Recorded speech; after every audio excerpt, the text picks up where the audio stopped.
sin que algunos alumnos no habían podido enviar su tarea.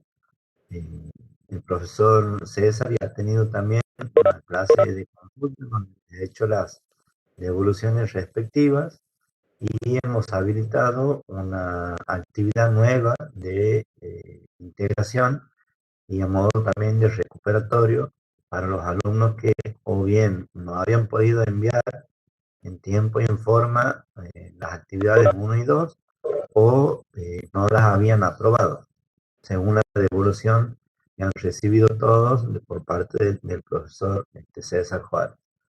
Así que ha quedado eso solucionado. Estamos para finalizar hoy el desarrollo de los contenidos de la unidad número 2. Hemos comenzado en la clase sincrónica anterior, en el encuentro anterior, a través de esta plataforma, donde hemos presentado los contenidos de la primera parte de la bibliografía obligatoria, que era la definición de lógica, que es la lógica, cuál es su objeto de estudio, cuáles son los objetos de estudio de la lógica, qué son las estructuras lógicas, los nexos, las constantes, las inferencias, e incluso hemos llegado hasta los principios lógicos. Ahí habíamos hecho pausa para continuar hoy con la segunda parte de la bibliografía obligatoria de esta unidad número 2. Esta segunda parte, que es la que cierra también la unidad 2, trabaja dos de las estructuras lógicas fundamentales: los conceptos y los juicios. Pero para poder entender qué es el concepto y qué es el juicio, y sus expresiones también, el término y la proposición, tenemos que retomar algunas definiciones que hemos ido dando en los encuentros previos. Nosotros habíamos definido a la lógica desde su punto de vista etimológico como proveniente del vocablo logos en griego. Y decíamos que logos tenía por lo menos un doble significado. A ver si alguno recuerda cuál era ese doble significado de logos. Buen día, profe. ¿Pensamiento y palabra? Pensamiento y palabra, tal cual, exactamente. Entonces, logos significa, entre otras cosas, pensamiento y palabra. Por lo tanto, cuando nosotros estudiemos ahora las estructuras lógicas, vamos a estudiarlas desde esas dos dimensiones o desde esas dos perspectivas. En cuanto a lo que ocurre en el intelecto, en la mente, el pensamiento, y la forma de expresar eso mediante palabras que pueden ser orales o escritas. Y cuando son escritas puede tratarse también de símbolos. Hemos definido también las estructuras lógicas y habíamos dicho que están compuestas al menos por dos elementos que necesitamos identificar para poder definir una estructura lógica. Uno de esos elementos es el conjunto base o conjunto básico, y el otro elemento es el nexo que une a los elementos de este conjunto. Y ese nexo debe ser un nexo lógico. Hemos explicado que las constantes, las inferencias, son nexos lógicos que forman parte de las estructuras fundamentales, que serían a su vez los objetos de estudio de la lógica formal, o también llamada lógica clásica o lógica aristotélica. Hoy veremos dos de esas estructuras lógicas fundamentales.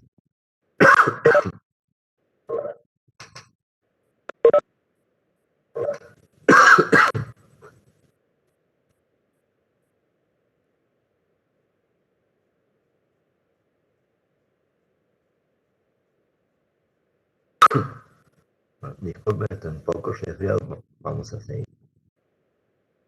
La primera estructura lógica fundamental es el concepto. Vamos a hablar sobre qué cosa es el concepto y, disculpen un segundito, voy a traer un caramelo para que puedan hablar bien.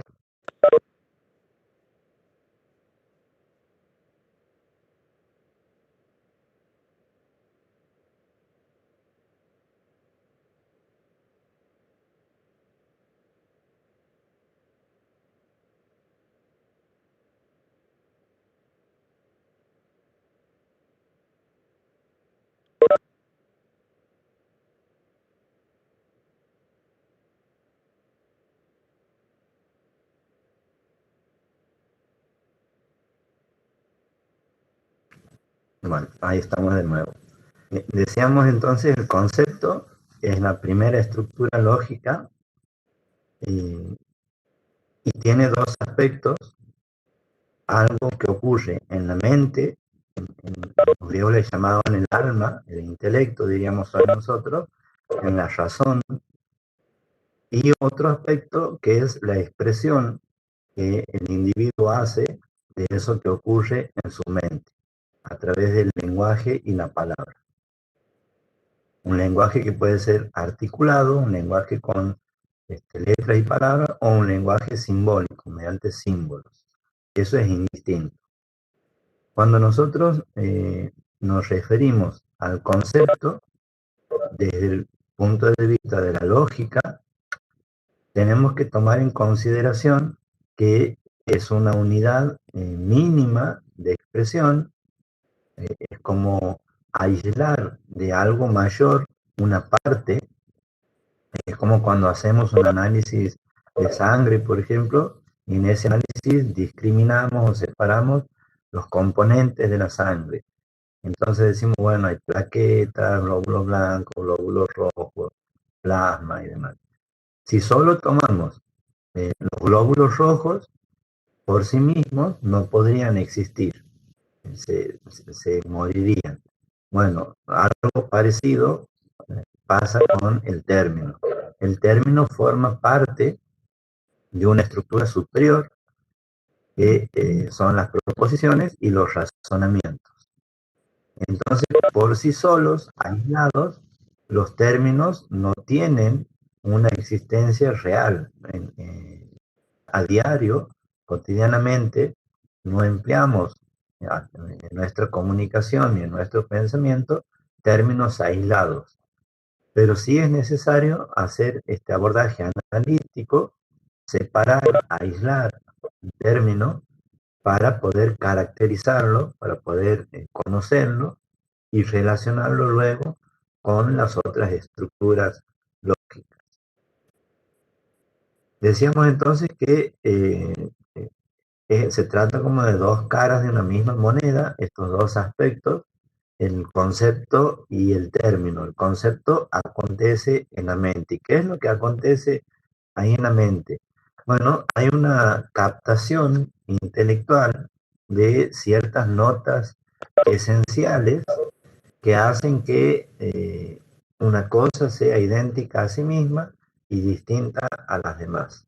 Cuando nosotros somos capaces, estamos en condiciones de realizar esa captación intelectual, entonces decimos, o podemos decir, que poseemos el concepto de algo. Si yo menciono el término teléfono, bueno, todos los aquí presentes saben a qué estoy haciendo alusión, saben a qué tipo de aparato tecnológico me estoy refiriendo. ¿Por qué sucede esto? Porque todos tenemos en nuestra mente, en nuestro intelecto, el concepto de teléfono. Entonces sabemos de qué cosa estamos hablando. Eso que sucede en la mente es esa captación de las notas esenciales, se expresa a través de un término. El término en este caso es la misma palabra teléfono, que está formada por letras. Las letras serían el conjunto de elementos básicos en esta estructura. Y el orden de las letras sería el nexo lógico. Cómo se unen esas letras para formar una estructura que puede diferenciarse de otras.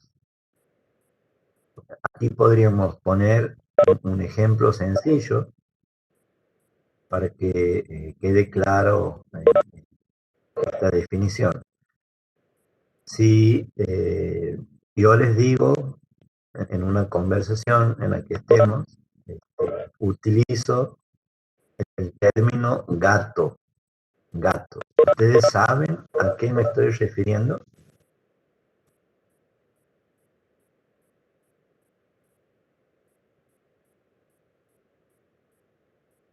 Sí, profe. Sí, profe, un animal de cuatro patas que dice miau. Ajá. ¿Por qué saben a qué me refiero cuando digo gato? Porque ya tenemos el concepto en nuestras mentes. Muy bien, exactamente, porque hay un concepto que reúne las notas esenciales de aquello que hace que el ser vivo sea un gato, no una pantera, un perro o un carpincho. Entonces hay notas características, notas esenciales que definen a ese concepto. Cuando expresamos el concepto gato mediante un término, mediante una palabra, utilizamos letras, la G, la A, la T y la O, en orden dado, de manera tal que si yo cambio una de estas letras, cambia el concepto. No es lo mismo decir gato que pato. ¿Qué es lo que ha cambiado ahí? La G por una P y Una Letra. Muy bien, en la letra. una letra, exactamente. Es decir, que ha cambiado un elemento del conjunto básico o del conjunto base. Y sabemos que si cambia el conjunto base, cambia la estructura. Ahora, si yo mantengo las mismas letras, la G, la A, la T y la O, pero cambio el orden y en lugar de decir gato, digo gota, ¿sigue siendo el mismo concepto, el mismo término? No, profe. No, No, ¿por qué no? ¿Qué ha cambiado? Ha porque ha cambiado cambiado. el orden de los elementos. El El nexo. orden. ¿Qué es el orden en el caso del término? ¿Cómo se denomina? Cuando hablamos de estructuras lógicas. El nexo. El nexo lógico, muy bien, muy bien.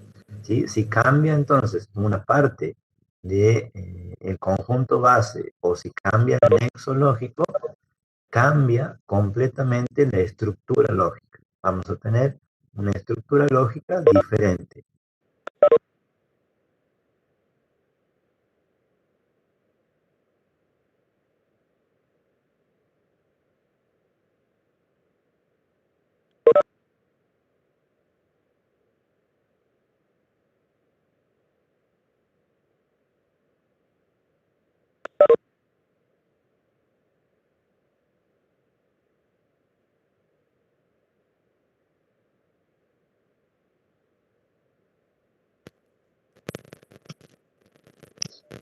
Profe, vanos, ¿alguien lo escucha al profe?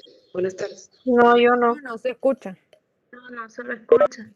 Está cortado, parece. Ajá, se le cortó la orden.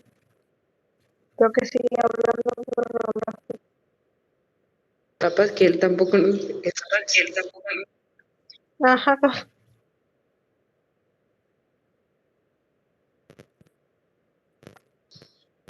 No se Profe, preocupen, se le avisé, se le avisé. bien. Gracias. De nada.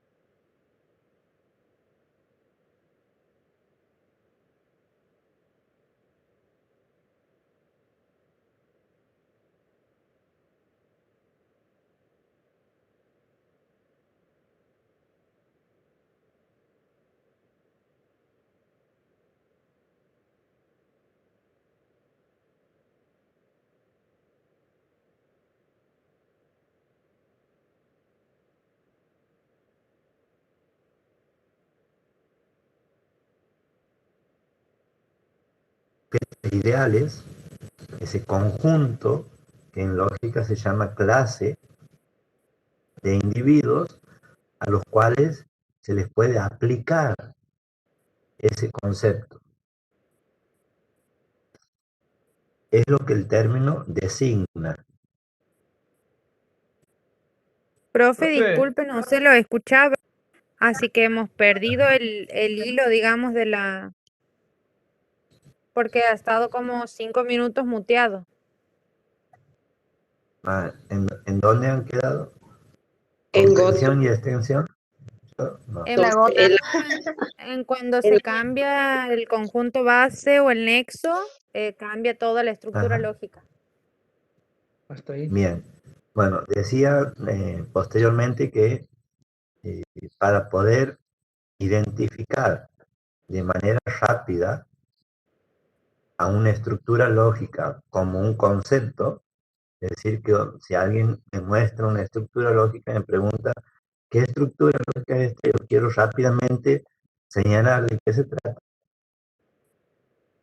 Tengo que tener en consideración que todos los conceptos tienen dos elementos.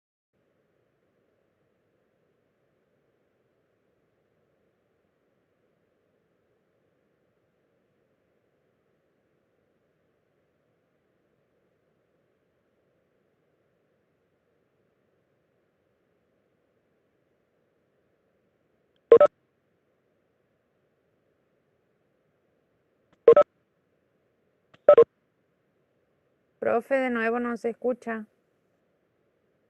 Les decía en el diccionario. A ver aquí. No se escucha, no Profe, se de nuevo. escucha, se volvió a cortar. Ajá, de nuevo quedado.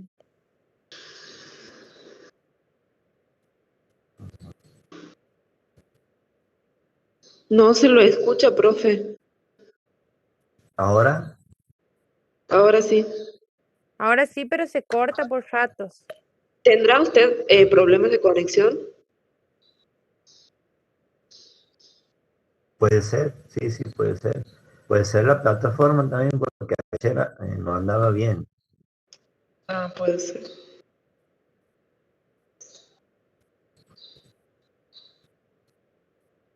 Pero cuando usted se le corta, no lo escuchamos a usted, pero entre nosotros sí hablamos y nos escuchamos. Bueno, puede ser mi velocidad de internet de conexión. Si apago la cámara, ¿les parece? Profe, si Como vamos a apaga, decir, creo que va a ser mejor. Pruebe así. probamos y si no se escuchan, me avisan por el chat. Sí, profe. Decíamos que todos los conceptos tienen entonces dos aspectos a tener en consideración, la comprensión y la extensión. La comprensión es ese conjunto de notas esenciales que hacen de la cosa lo que la cosa es. Dicho de otra manera, la comprensión de un concepto es lo que significa ese concepto, o el término que expresa ese concepto. Estaría dado por la definición. Y estas definiciones las podemos encontrar o en textos especializados en las diferentes disciplinas y materias científicas o en el diccionario. Yo quiero saber cuál es la definición de gato o de pato o de casa o de teléfono, entonces puedo recurrir a un libro de biología, les decía, o de zoología, o a un diccionario, en el caso del teléfono, un libro de tecnología, de electrodomésticos, o lo que sea. O sea, la comprensión de un concepto es, en pocas palabras, la definición de ese concepto, lo que el término significa. ¿Qué significa gato? ¿Qué significa hombre? ¿Qué significa vaso? ¿Qué significa teléfono? Y la extensión del concepto es la aplicación a un objeto o a un conjunto de objetos que ese término designa.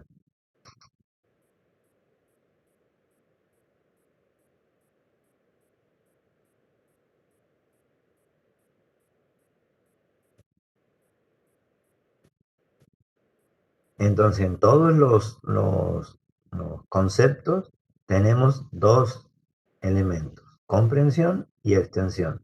¿Qué es la comprensión? Es la definición del concepto, son sus notas esenciales, es lo que el término que expresa ese concepto significa. ¿Y qué es la extensión? Es ese conjunto de individuos, de cosas, de objetos a las cuales se puede aplicar ese concepto o lo que el término que expresa ese concepto designa. Comprensión y extensión.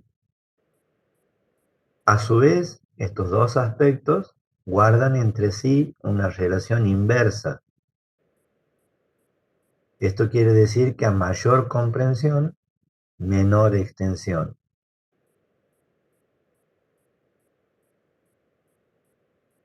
Y a menor comprensión, mayor extensión. En el material de lectura que tienen en el aula virtual, poníamos de ejemplo a hombre y animal. Son dos conceptos o dos términos que entre sí guardan una relación. Porque si yo atiendo a la comprensión y a la extensión de los conceptos, voy a ver que el término hombre está contenido en cuanto a su extensión dentro del término animal.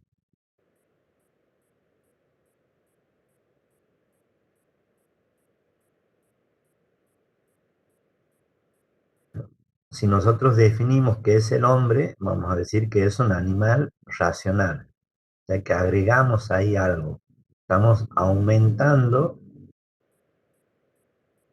al concepto su comprensión, pero disminuye la extensión, porque se supone que hay más objetos, animales, que no son hombres. Por eso es una relación inversa entre comprensión y extensión. Si aumenta la comprensión, disminuye la extensión. Si disminuye la comprensión, aumenta la extensión. Y esta relación que se establece entre términos a partir de su comprensión y su extensión va a marcar una relación entre estos términos de género y especie. El género siempre es el término que tiene mayor extensión, o sea que se puede aplicar a más objetos, que designa un conjunto de objetos mayor. Y la especie es el término que tiene menor extensión, que está contenida esa clase dentro de la clase designa el género.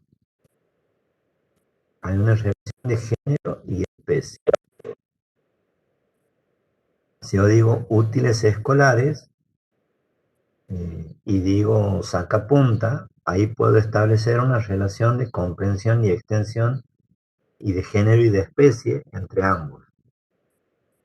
Entonces, si yo atiendo a la extensión del término útiles escolares, voy a ver que es más abarcativa, es mucho más amplia que la extensión del término sacapunta. Es decir, que hay útiles escolares que no son sacapuntas, pero todos los sacapuntas son útiles escolares. Entonces el género sería útiles escolares, la especie sería sacapuntas. Y la otra característica, para identificar rápido los conceptos y los términos, es que no afirman ni niegan nada.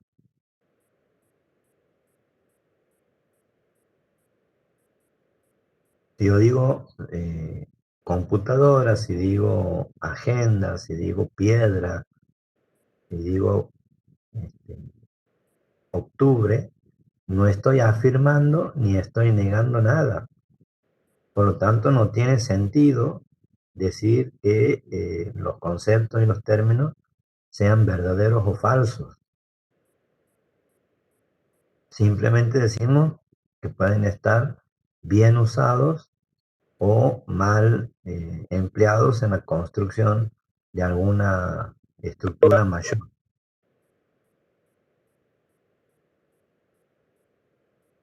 Hasta aquí me van escuchando bien, se va entendiendo, no se escucha. Sí, profe. No, se volvió a Sí, cortar. profe. Ajá. A ver, algunos ponen no se escucha, sí se escucha.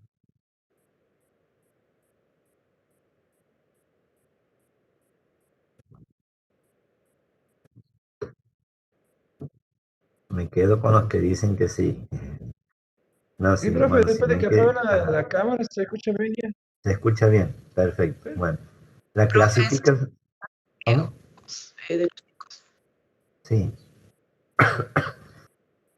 La clasificación de los términos pueden partir de distintos criterios. Si tomamos la extensión del término, los podemos clasificar en individuales y generales. Decimos que es individual cuando la extensión del término solamente alcanza a un objeto, a un individuo.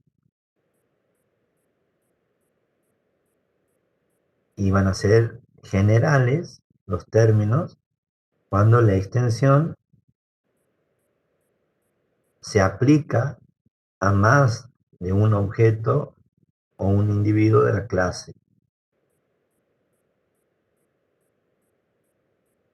Y ahí podríamos poner algunos ejemplos para ilustrar lo que estamos diciendo.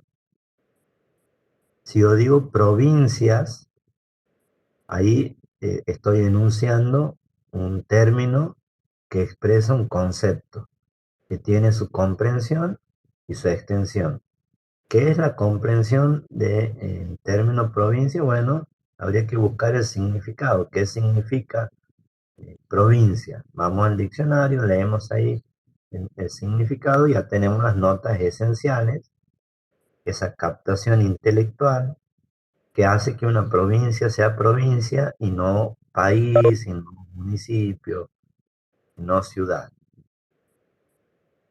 Y tenemos una extensión del concepto, y esa extensión está marcando a qué objetos puedo aplicar, digo, este concepto. ¿Qué cosas designa el concepto provincia? Este concepto es un concepto general. ¿Por qué general? Porque su extensión abarca a más de un objeto o de un elemento de la clase. ¿De qué clase? La clase provincia. ¿Cuántas provincias hay en el mundo? Muchas, ¿no es cierto? Más de una. Bueno, entonces decimos que el concepto en ese caso es un concepto general, o un término general. Ahora, el término Santiago del Estero es un término general o individual. Individual, profe. Individual. ¿Por qué? Hay un solo Santiago del Estero. Exactamente, porque solamente puede aplicarse ese concepto a una y solo una provincia, a la nuestra. Entonces, la extensión del concepto está abarcando solamente un objeto, un individuo, una provincia y no más. Solamente designa a una provincia entre muchas. Por lo tanto, el término Santiago del Estero es un término individual. El término provincia, aunque esté en singular, es un término general. Y el otro criterio de clasificación es la función que cumple el término como parte de una estructura superior, de una estructura más compleja. Y ahí tenemos los términos categoremáticos, o se le llaman también términos no lógicos, que es cuando podemos asignarles un significado por sí mismos, cuando los aislamos nosotros.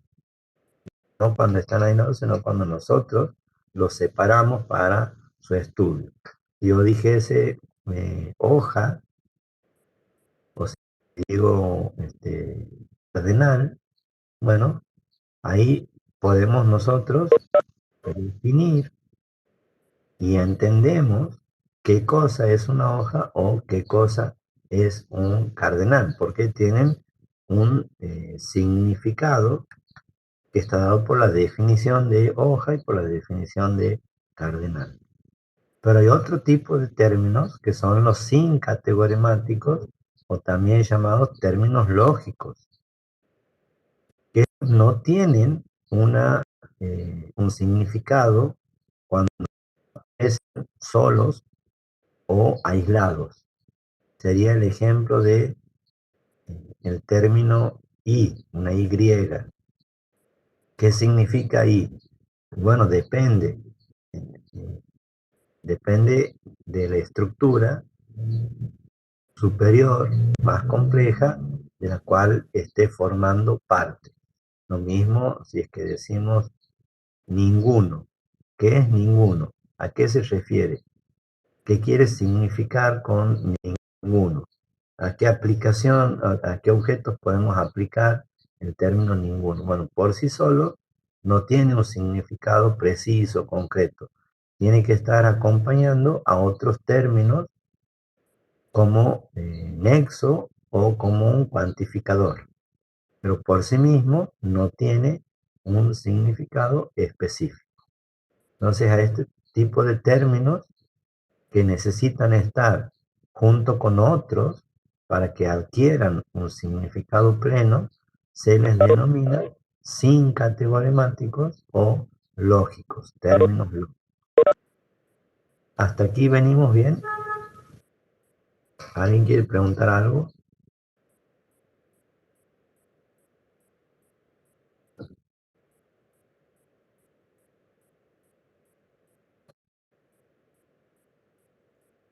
Bien, profe. Yo no tengo preguntas. No, profe, vamos bien. Profe, y sería que son, según la clasificación, son individuales, categoremáticos, pueden ser, ¿no? Sí, son dos criterios de clasificación diferentes. Uno tiene que ver con la extensión del término y el otro criterio tiene que ver con la función que cumplen dentro de una estructura mayor. Claro, yo decía, por ejemplo, al decir casa, Ujú. o mejor dicho, Según la extensión es general ajá, y según la función es categoremático. categoremático. A ver, Sí, profe, gracias. son dos criterios. Uno cuando hace clasificaciones, cuando discrimina objetos, lo hace a partir de ciertos criterios. Estos criterios pueden cambiar. Entonces yo puedo clasificar, vamos a suponer a mis vecinos, yo los quiero clasificar. Bueno, un criterio que puedo utilizar es si han nacido o no en mi barrio. Entonces voy a tener vecinos que han nacido en el barrio y vecinos que no han nacido en el barrio. Puedo clasificarlos por la actividad para saber si trabajan o no trabajan. Entonces hay otro criterio. Voy a dividir a mis vecinos entre los que trabajan y los que no trabajan. Son diferentes criterios que se aplican.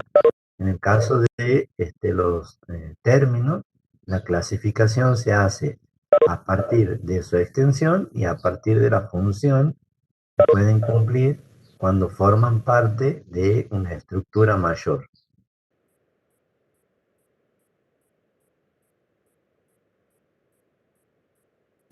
Hay otras clasificaciones que nosotros no las trabajamos por razones de tiempo, pero hay otros criterios también, ¿no?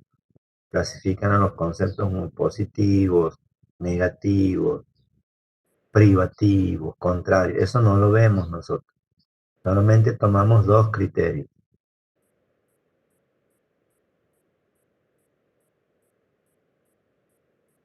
¿Queda claro eso? Sí, Sí, profe. profe. Bien, Sí, profe. perfecto. Entonces, cuando nosotros vinculamos, cuando unimos mediante ciertos nexos lógicos a los términos que expresan conceptos, vamos a pasar a una segunda estructura lógica. Esta segunda estructura lógica se llama juicios o proposiciones. Otra vez, en atención a esos dos aspectos de la lógica, como pensamiento y como palabra, como lenguaje. Entonces, si es que consideramos el aspecto de lo que acontece en la mente, nos referimos a esta estructura como un juicio. El juicio es lo que sucede, lo que acontece en el intelecto. Y la forma de expresión verbal del juicio se denomina proposición. Entonces, las proposiciones son las expresiones del juicio. El juicio es lo que ocurre en el intelecto, en la mente. Así como nosotros decíamos de los conceptos, que para poder identificarlos rápidamente podíamos mencionar su comprensión y su extensión y el hecho de que no afirman ni niegan nada y que por lo tanto no son ni verdaderos ni falsos, bueno, lo mismo podemos hacer con las proposiciones. En el caso de las proposiciones, la característica principal, lo sobresaliente, es que pueden ser verdaderas o falsas. O son verdaderas o son falsas. Y esto, verdadero y falso, se le llaman valores de verdad. Entonces nosotros trabajamos con una lógica que es bivalente, tiene dos valores posibles para las proposiciones. O bien son verdaderas o bien son falsas. Entonces las proposiciones sí afirman o niegan algo, siempre.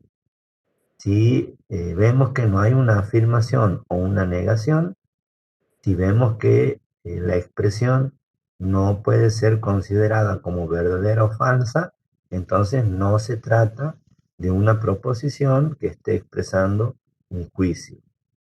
Siempre las proposiciones afirman o niegan algo y pueden ser verdaderas o falsas. Ahí tenemos ya una forma de identificar rápidamente a una estructura como una proposición. Si vamos a analizar las partes que componen a las proposiciones, vamos a decir que están formadas por términos y que estos términos a su vez cumplen diferentes funciones. Entonces, toda proposición está constituida por términos. Términos de diferentes clases, algunos categorimáticos, otros sin categorimáticos, que cumplen dentro de la proposición con funciones distintas. Tenemos un término sujeto, que va a ser el término que cumpla la función de sujeto dentro de la proposición. tenemos un término predicado, que es el término que cumple con la función de predicado dentro de la proposición. Va a ser aquello que se afirma o que se niega sobre el sujeto.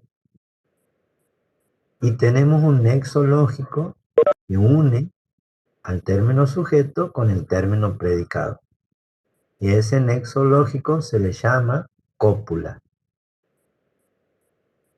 En general, esa cópula suele ser alguna forma de los verbos, de las conjugaciones de los verbos ser o estar.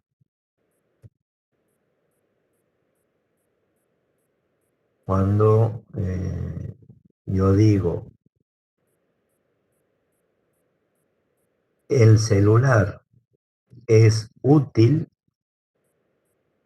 ahí estoy enunciando una proposición que expresa un juicio. El juicio acontece en la mente. La proposición es la expresión del juicio. En el ejemplo mi proposición es: el celular es útil. El término sujeto va a ser el celular. La cópula, el es. Y el término predicado, aquello que afirmo o niego sobre el término sujeto, sobre el celular. Por lo tanto, el término útil va a ser el término predicado en esta proposición.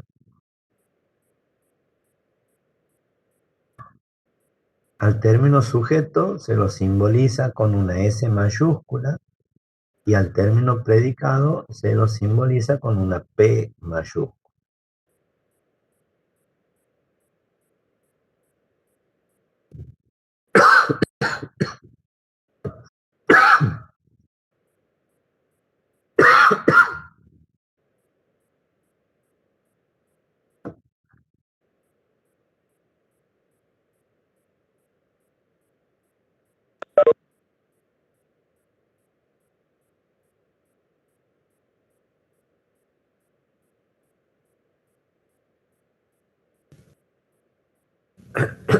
Bien, vamos a la clasificación de las proposiciones. También vamos a tomar dos criterios, según la cantidad y según la calidad.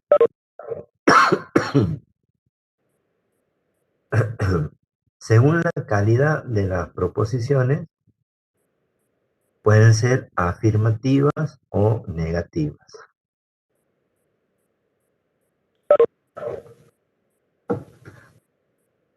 Decimos que una proposición es afirmativa cuando el término predicado niega algo sobre el término sujeto.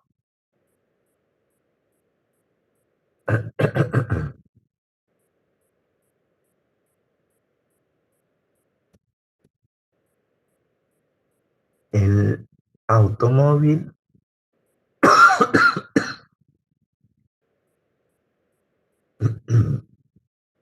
automóvil no es un ser vivo. Ahí estoy negando algo sobre el automóvil. Que estoy negando que sea un ser vivo. Entonces, en ese caso vamos a tener una proposición negativa. Si yo afirmo algo sobre el término sujeto y digo el automóvil es de color rojo, estoy frente a una proposición afirmativa, porque el término predicado está afirmando algo sobre el término sujeto que es el automóvil. Entonces, ahí es muy fácil hacer la clasificación según la calidad, afirmativas y negativas. Proposiciones afirmativas son aquellas en las que el término predicado afirma algo sobre el término sujeto Y las proposiciones negativas son aquellas en las que el término predicado niega algo sobre el término sujeto. Y según la cantidad, es el otro criterio para clasificar las proposiciones, decimos que pueden ser universales o particulares. Bueno, van a ser universales cuando lo que se afirma o lo que se niega incluye o abarca a toda la clase a la que hace referencia el término sujeto.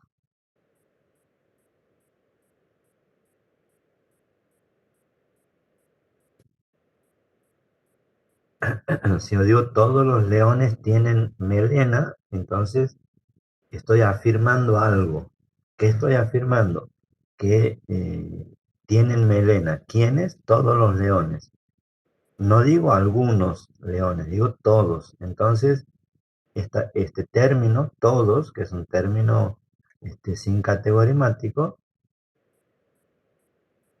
alude a la totalidad de los objetos que forman la clase de los leones. No queda ninguno afuera. Por lo tanto, la proposición va a ser universal.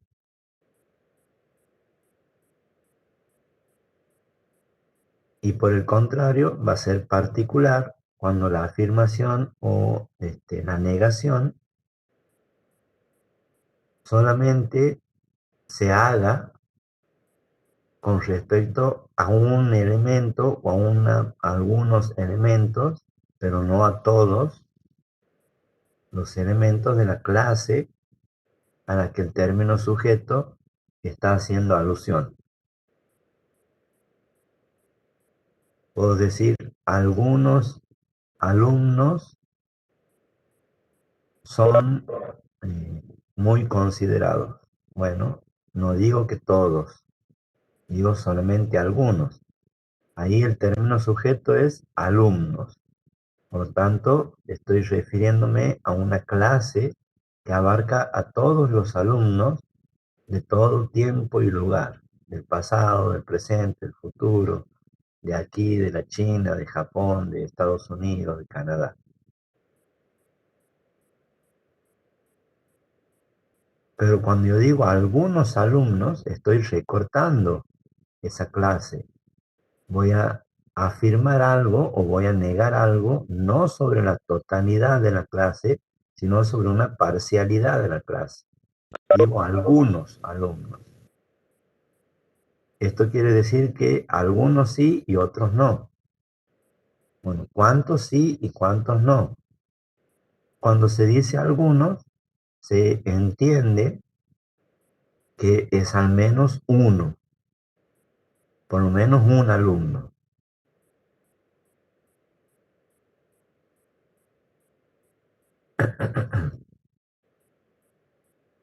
Entonces nosotros vamos a tener proposiciones universales cuando nos referimos a todos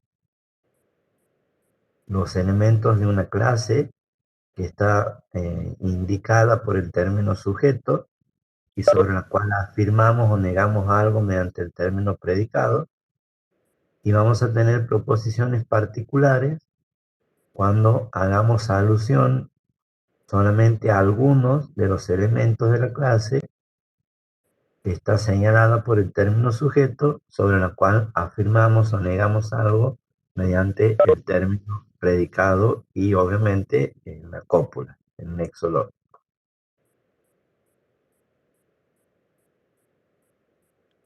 Entonces, como combinaciones posibles de estas clasificaciones, tendríamos proposiciones universales afirmativas, proposiciones particulares afirmativas, proposiciones universales negativas y proposiciones particulares negativas. Cada una de estas proposiciones se puede simbolizar con una letra mayúscula. La proposición universal afirmativa se simboliza con una A mayúscula, la particular afirmativa con una I mayúscula, una I latina.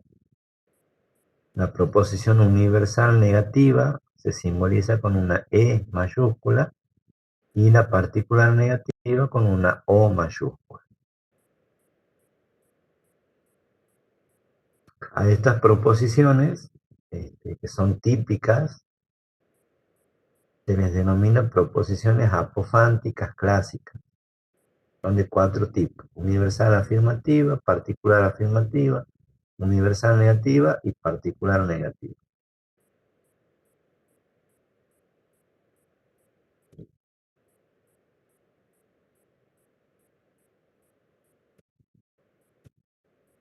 Entonces podemos elaborar ejemplos a partir de la definición y la clasificación de las proposiciones. Yo digo, interprete un ejemplo de una proposición A, quiero decir que escriban un ejemplo de una proposición universal afirmativa. Todos los S son P. Todos los términos sujetos son el término predicado. Todos los días son productivos. Todos los hombres son mortales. Todas las vacas tienen 4 patas. Una proposición universal afirmativa. Ahora, si yo dijese, todas las películas son de terror, ¿sería esto una proposición universal afirmativa? Pues sabemos que hay películas que no son de terror.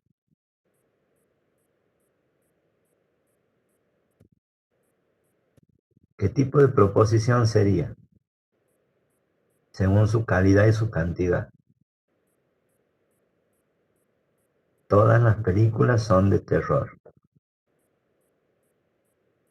¿Cómo la clasificarían?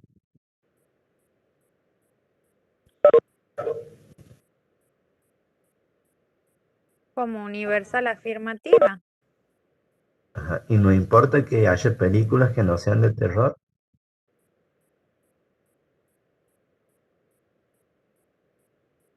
Y en la oración, ¿no, profe?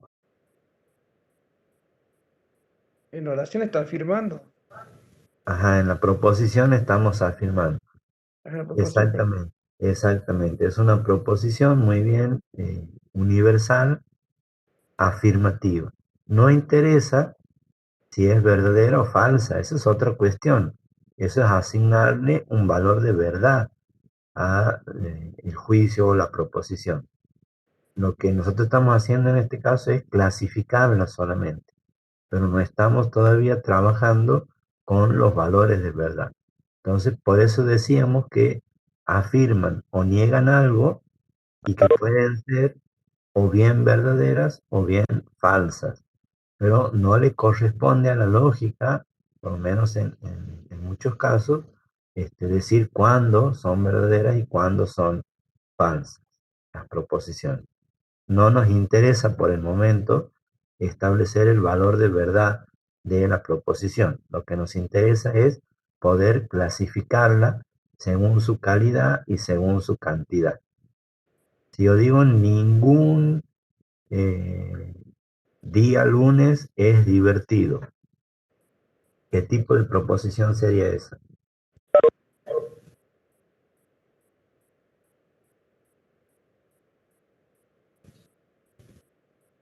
¿Cómo, profe? ¿Le puedes repetir, por favor? ¿Sí? Ningún día lunes es divertido. Universal negativo, profe. Universal negativa, exactamente. ¿Por qué universal? Porque me estoy refiriendo a la totalidad de los elementos de la clase que está designada por el término sujeto. ¿Cuál es el término sujeto?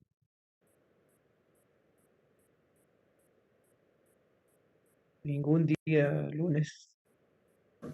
En términos sujetos sería día lunes. Día lunes. Es lo que está marcando la clase de objetos sobre la cual yo voy a afirmar o voy a negar algo. Entonces digo que ninguno de los objetos de esa clase, día lunes, es divertido. Estoy negando algo sobre la totalidad de la clase. Por eso digo, es universal negativo. Aquí el cuantificador ninguno me indica las dos cosas. La pertenencia a la clasificación por calidad y por cantidad. En ninguno implica que ni siquiera un lunes, ni siquiera un objeto de la clase es divertido. Ahora, si yo dijese algunos lunes no son divertidos, ya sería particular. Algunos. ¿Qué significa algunos? Que por lo menos uno no es divertido, aunque el resto sí lo sea. Bueno, de esa manera vamos a trabajar en la actividad número 3 sería, bueno, número 4 si contamos la del recuperatorio, en esta segunda unidad. La voy a habilitar ahora, lo voy a habilitar ahora el cuestionario de la unidad número 2 y va a estar abierto hasta el miércoles 13. Ese miércoles 13 nosotros ya vamos a pasar en el encuentro sincrónico a la unidad número 3, que es la unidad sobre el razonamiento, que es la tercera estructura lógica. Si es que surge alguna pregunta entre